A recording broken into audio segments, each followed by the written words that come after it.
Jérusalem, il y a un mois. Nous sommes sur l'esplanade des mosquées, le troisième lieu saint de l'islam. Après la prière, les affrontements éclatent. D'un côté, les bombes lacrymogènes des policiers israéliens, de l'autre, les pierres et cocktails Molotov des Palestiniens.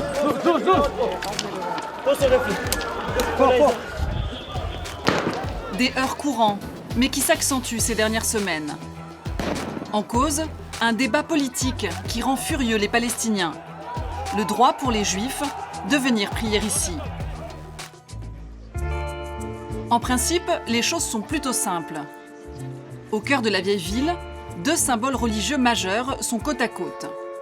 Sur la colline, la mosquée Al-Aqsa et son esplanade. En contrebas, le lieu le plus saint du judaïsme, le mur des lamentations. Chacun prie de son côté et prend bien soin d'éviter le voisin. Mais il y a 15 jours, un débat inédit a eu lieu au Parlement israélien. Pour la première fois, des députés de droite réclament le droit pour les Juifs d'aller prier du côté des musulmans. Nous défendons le droit pour chaque Israélien, qu'il soit juif, musulman ou druze, de prier dans les lieux qu'il considère comme ses lieux saints.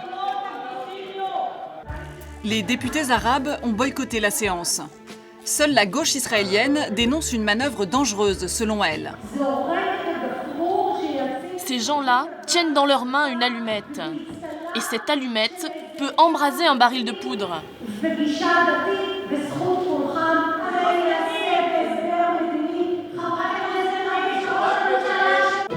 Dans le public, un homme ne perd pas une miette des discussions. C'est notamment grâce à lui que ce sujet ultra-sensible est débattu. Yehuda Glick est un lobbyiste. L'esplanade des mosquées, il l'appelle le mont du Temple, son nom juif. Et il veut que les Juifs se réapproprient le lieu, quels que soient les risques. À partir du moment où le gouvernement comprendra que le peuple veut le mont du Temple, alors lui aussi le voudra. Pour l'instant, il pense que ce n'est l'affaire que de quelques extrémistes marginaux. Mais c'est un message qui brûle dans les entrailles de tout le peuple d'Israël. Yehuda Glick ne se contente pas de faire de la politique. Sa volonté de reconquérir l'esplanade des mosquées, il l'applique sur le terrain. Bonjour tout le monde et bienvenue sur le mont du Temple.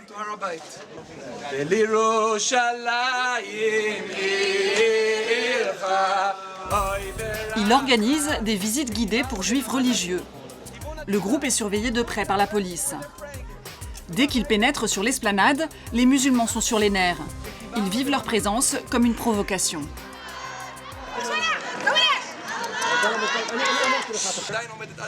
Le guide s'en moque. Il s'en prend même aux Palestiniens présents.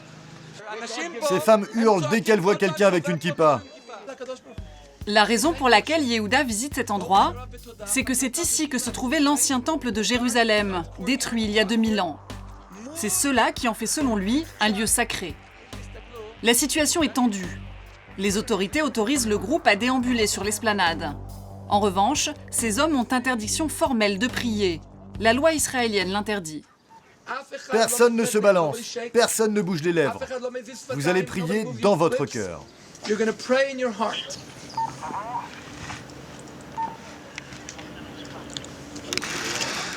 Autour du groupe, des musulmans surveillent de près le moindre mouvement et le signalent à la police. Regarde, il a bougé les lèvres. Au moindre faux pas, la police intervient. Je t'avais prévenu. Le visiteur qui s'est permis de prier est chassé par la police. Le clou de la visite pour Yehuda, cette pierre au pied de la mosquée. Selon lui, c'est un vestige du temple. C'en est trop pour un jeune homme musulman. Je ne bouge pas d'ici, je ne bouge pas d'ici. C'est lui qui est venu me chercher. Jusqu'à l'automne dernier, ces visites étaient rares, une par mois au maximum. Mais ces dernières semaines, Yehuda vient 3 à 4 fois par semaine sur l'esplanade. Et son message gagne du terrain. On ne monte pas sur le mont du Temple pour se promener, pour faire du tourisme ou pour s'amuser. On monte pour conquérir le mont du Temple. Nous sommes ici pour la conquête. Résultat, même si ces hommes sont ultra minoritaires dans l'opinion publique israélienne, la colère monte chez les musulmans de Jérusalem. Il y a ces rumeurs, diffusées sur Internet, selon lesquelles Israël prévoit de détruire secrètement la mosquée Al-Aqsa en fragilisant ses fondations. Certains en ont même fait un dessin animé. افخر بس شوي شوي لخسن عرب ومسلمين يسخوا عرب مين والناس نايمين. Des accusations vivement démenties par les autorités israéliennes. Mais quand une rumeur est lancée, difficile de l'arrêter. L'organisation Al-Aqsa, dont l'objectif est de défendre la mosquée, est convaincue d'une agression à venir de la part des Israéliens. Aujourd'hui, elle tient un meeting à l'intérieur même du bâtiment. Ariel Sharon, l'ancien Premier ministre israélien, est venu nous défier sur l'esplanade des mosquées, devant la mosquée Al-Aqsa. Et le résultat, c'est qu'il est resté dans le coma pendant 8 ans. Voici le sort qui attend tous ceux qui oseront à nouveau s'en prendre à nos mosquées.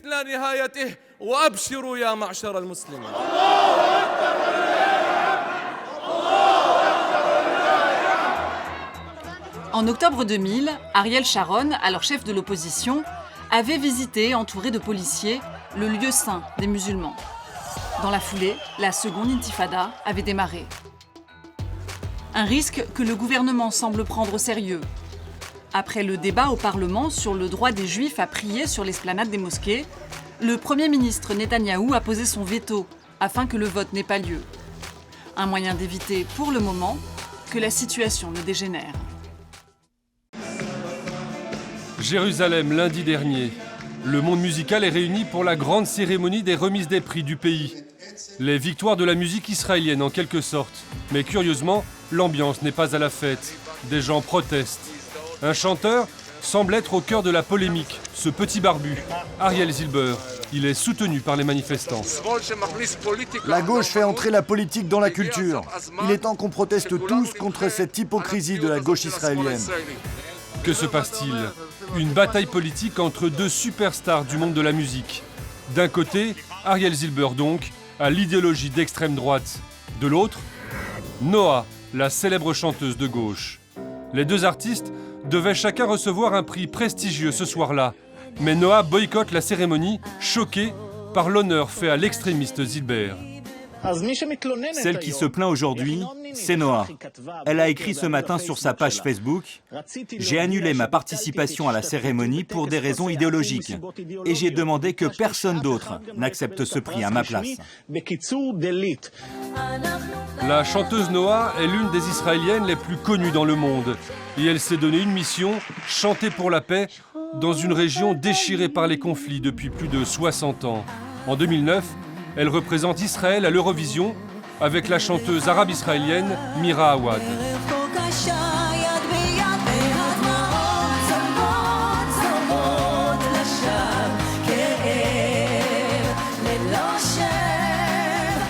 Elle chante en anglais, en hébreu et en arabe.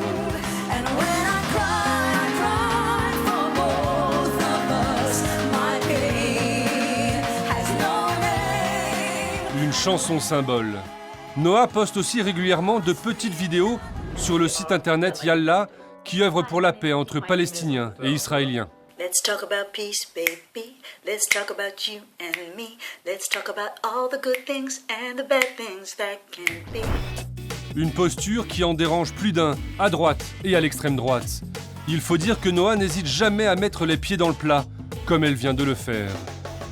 Son opposant, Ariel Zilber, donc 70 ans, un chanteur très populaire qui a commencé ses 45 ans de carrière avec des textes apolitiques.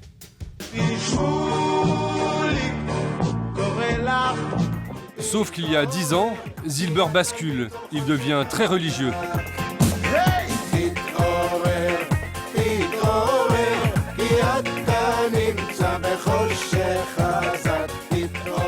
Mais Zilber rejoint en même temps l'extrême droite, inadmissible pour Noa. Quand elle chante à la Maison-Blanche en présence du président Clinton, en mémoire du premier ministre israélien assassiné Yitzhak Rabin,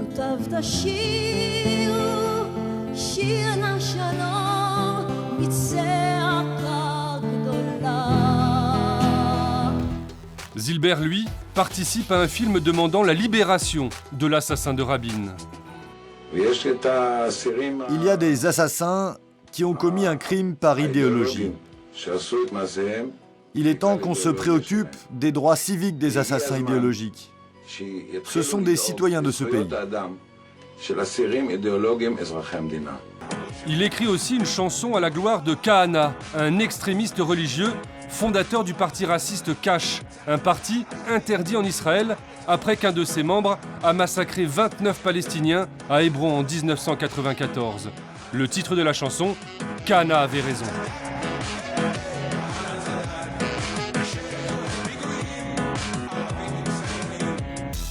Mais cette semaine, la droite israélienne n'a pas condamné Zilber l'extrémiste. Elle a préféré s'en prendre à Noah, la pacifiste. Le vice-président du Parlement écrit sur Facebook « Nous sommes tous derrière Zilber ». Et même Avigdor Lieberman, le ministre des Affaires étrangères, dénonce auprès de ses 178 000 followers les agissements des bolcheviks. Retour à la cérémonie. Devant le parterre d'artistes, l'organisateur renvoie dos à dos les deux chanteurs.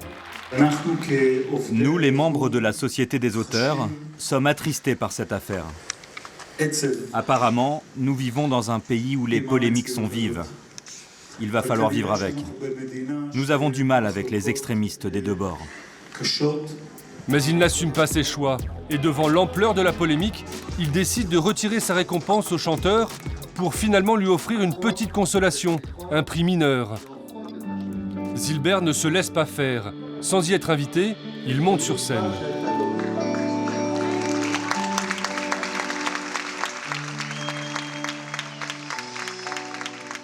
Il écarte gentiment l'artiste présent et se glisse derrière le micro.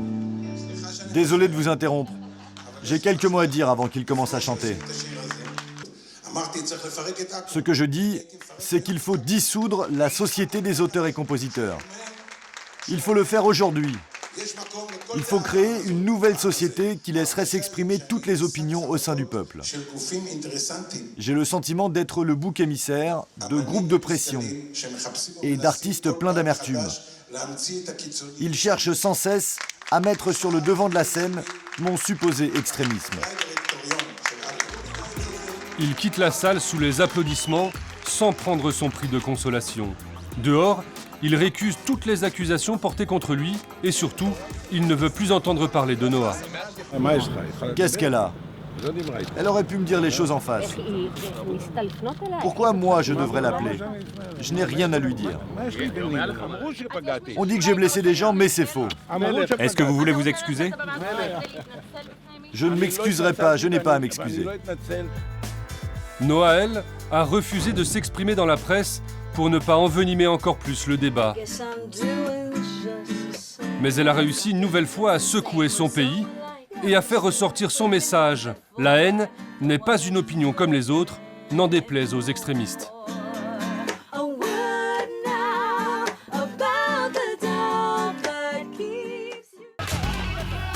Mai 2011, près de Ramallah, la police israélienne disperse une manifestation contre des colons avec brutalité. Toujours en 2011, toujours en Cisjordanie, un Palestinien sans armes proteste contre l'arrestation de son cousin. Un soldat de Tsahal le menace très violemment. 2008, à l'ouest de Ramallah, un Palestinien est totalement sous contrôle de l'armée, bandeau sur les yeux, main attachée dans le dos. Le soldat vient de lui tirer dans la jambe. Contrairement à ce qu'on pourrait croire, ces images ont été filmées par une ONG israélienne fondée il y a 25 ans, l'association d'extrême gauche B'Tselem. Son but ? Dénoncer les exactions des forces de sécurité israéliennes. Pour cela, l'association fait appel à 200 bénévoles palestiniens à qui elle fournit des caméras. Toutes ces vidéos sont postées sur son site internet, disponible sans restriction. Jérusalem, c'est ici que se trouvent les bureaux de l'association. Voici Yoav Gross, l'homme qui gère toutes les vidéos de B'Tselem. Pour lui, son travail est un acte politique. Quand un soldat ou un policier abuse de son autorité, et même si c'est difficile pour moi en tant qu'Israélien, mon devoir est de le filmer et de montrer ces images à ceux qui préfèrent l'ignorer. à ceux qui refusent de regarder ces moments sales et déprimants. Mon rôle est donc de leur mettre ces images en pleine figure. Pour bien comprendre son travail, voici une vidéo tournée par B'Tselem le 4 décembre dernier à Hébron. On y voit 2 colons se précipiter hors de leur voiture, un père et son fils. Fous de rage, ils traversent la barrière et saccagent la marchandise et les véhicules des Palestiniens. Impossible d'expliquer ce déchaînement de violence. Quelques minutes plus tard, la police et l'armée israélienne arrivent sur les lieux. Ce qui n'empêche pas les 2 colons de continuer à se défouler. Ils repartent sans même être inquiétés. Cette vidéo a été tournée par Suzanne Jabbar, une Palestinienne qui vit dans ce quartier sous haute tension. Sa caméra lui a été donnée par B'Tselem. Quand je suis arrivée, la voiture du colon a débarqué par cette route. Elle s'est arrêtée là. On pouvait sentir que quelque chose allait se passer. J'ai commencé à filmer pour que tout soit documenté. Suzanne est toujours prête à dégainer sa caméra. Elle collabore avec l'association israélienne depuis 3 ans déjà. Les affrontements entre Palestiniens et colons juifs surgissent toujours sans prévenir. C'est pour ça que je garde constamment ma caméra ici, avec la mémoire et les batteries pleines. Il est évidemment très difficile de décrypter ces images quand on n'a qu'une version de l'incident. Nous avons alors recherché l'homme qui conduisait le véhicule.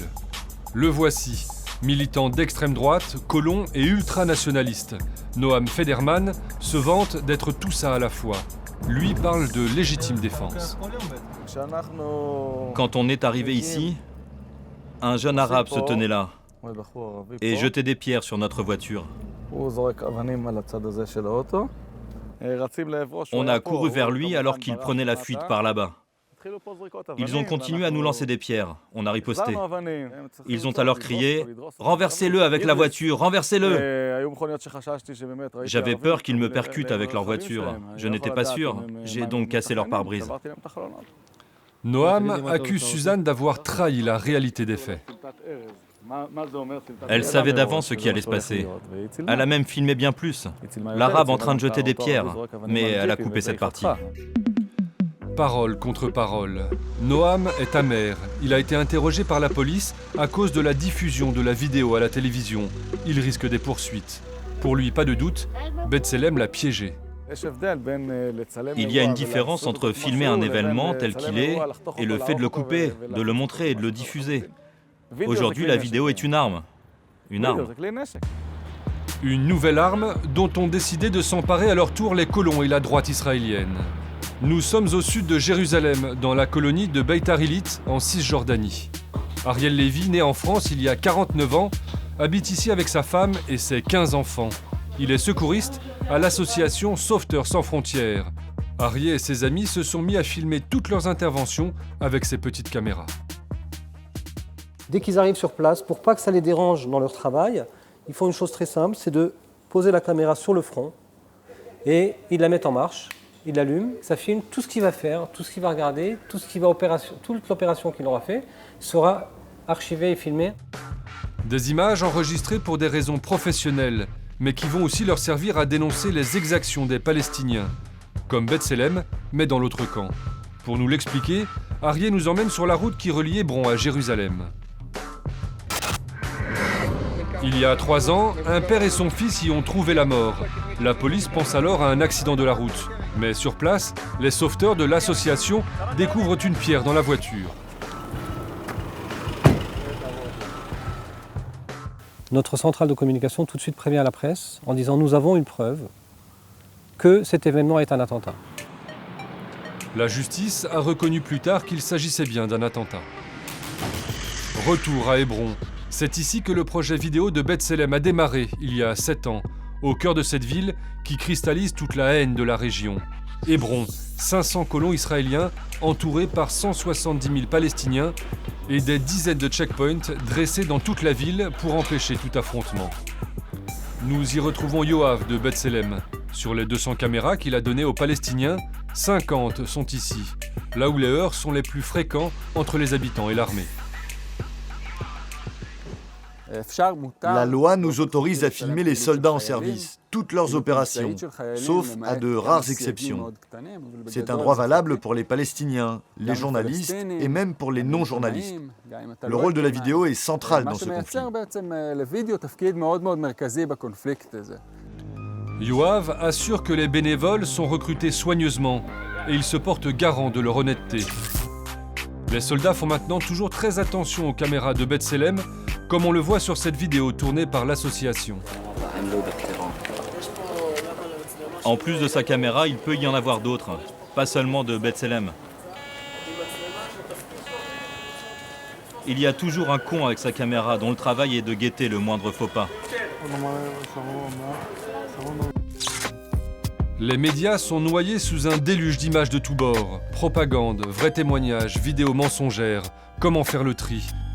Nous sommes allés poser la question au rédacteur en chef de l'un des sites d'infos les plus populaires du pays. On nous envoie en permanence des vidéos. Ça vient parfois d'organisations qui ont une orientation politique, comme B'Tselem, ou des organisations de droite. Chaque vidéo qui arrive à la rédaction est traitée avec une certaine prudence.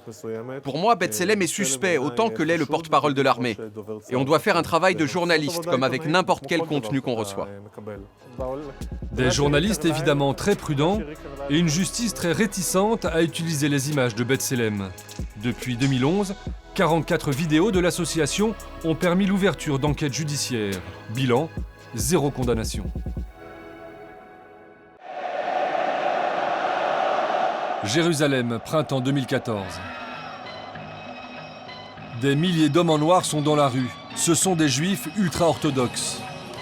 Hommes et femmes défilent séparément.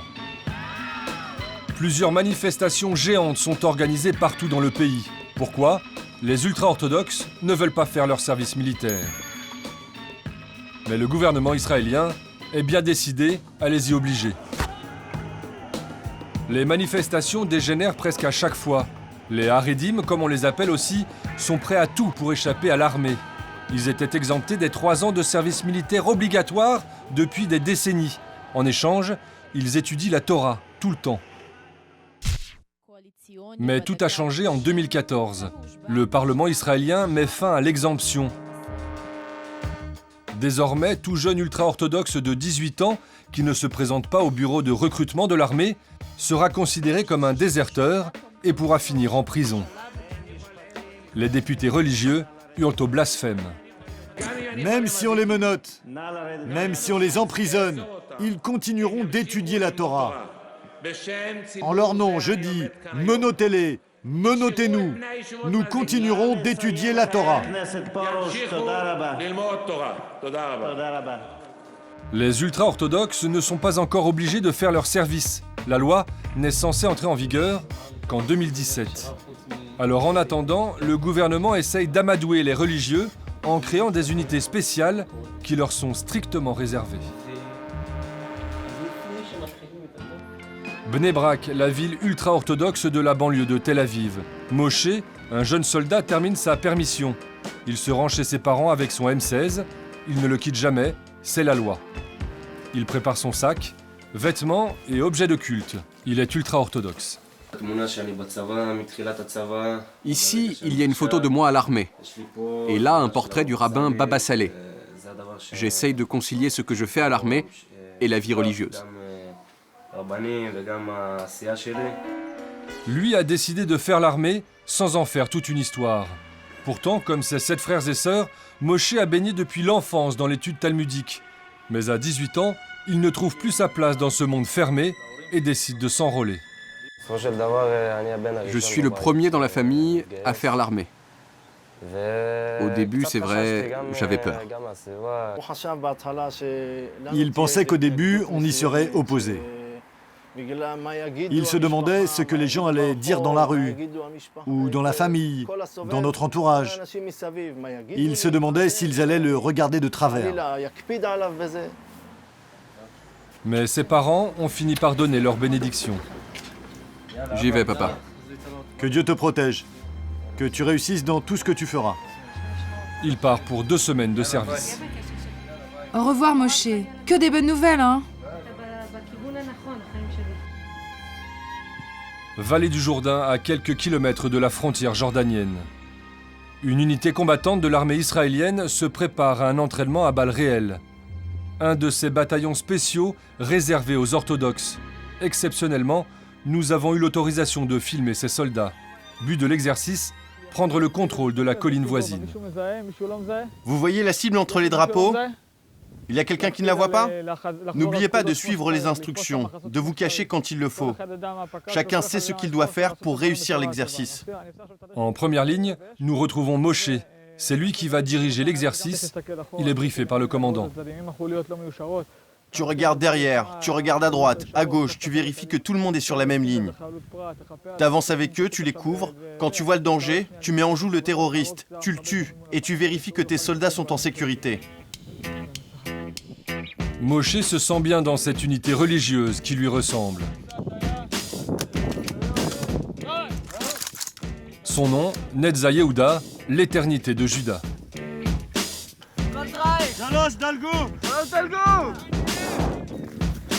Tous ici ont choisi d'incorporer cette unité. Ils s'entraînent exactement comme les autres soldats.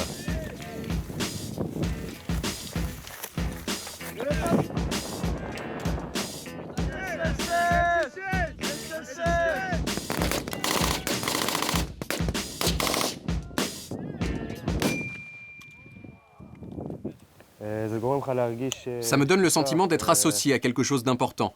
C'est comme si c'était vraiment la guerre. Le jour et la nuit, on s'entraîne comme si c'était une situation réelle. Fin de l'exercice et retour au campement. C'est l'heure de la pause déjeuner. Thon grillé pour les uns, prière pour les autres. Parmi les soldats, 2 civils pour une scène quelque peu étrange. Ce sont des rabbins venus vérifier à l'improviste si la nourriture est strictement cachère, avant de donner un cours sur la Torah au milieu des collines.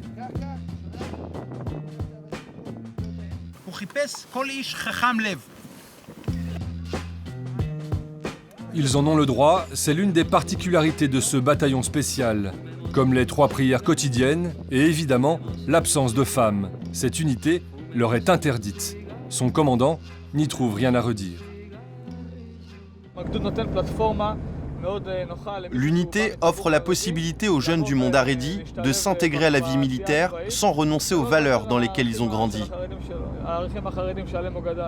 Ici, ils reçoivent de la nourriture strictement cachère, ils ont des temps de prière et d'études et ne rencontrent pas de filles à l'intérieur de leur base.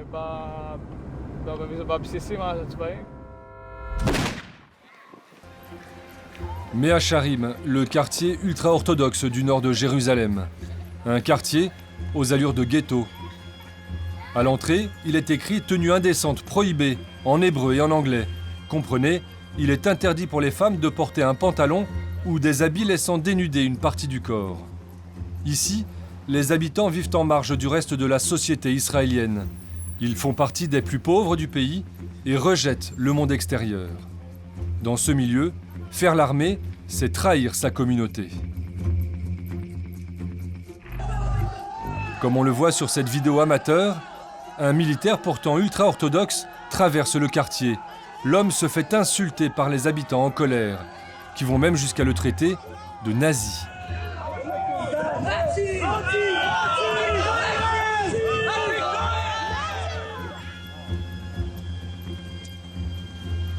Sur les murs du quartier, le message est clair. Là, par exemple, vous avez une affiche concernant ces sujets-là, interdiction lourde, importante, à toute participation, à tout ce qui est service militaire. Le rabbin Henri Kahn, qui habite le quartier, ne dit pas autre chose. Dieu avant tout. Voilà donc le texte sur lequel tout cela repose.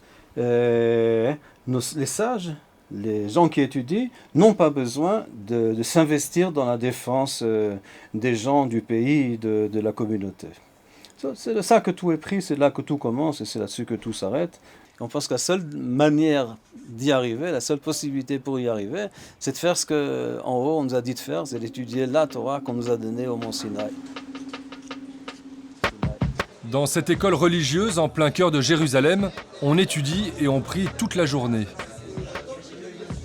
Aucun de ces jeunes ne fait l'armée. mais personne ne veut nous en parler. Seul un étudiant accepte finalement de nous dire un mot, à visage caché. En étant à l'armée, on fait pas grand-chose. Oh, on apprend à se on défend le localisme, on défend le territoire. Mais en étudiant la Torah, la vérité, c'est ça qui fait tenir le peuple juif. L'armée est un complément de l'étude de la Torah. Mais le plus important, c'est l'étude de la Torah. Selon Tsahal, seule une poignée de religieux sert à l'armée, à peine 3000 sur les dizaines de milliers de soldats en service. Chez les ultra-orthodoxes, les hommes prient et ne font rien d'autre. Ce sont leurs femmes qui doivent travailler pour faire vivre la famille.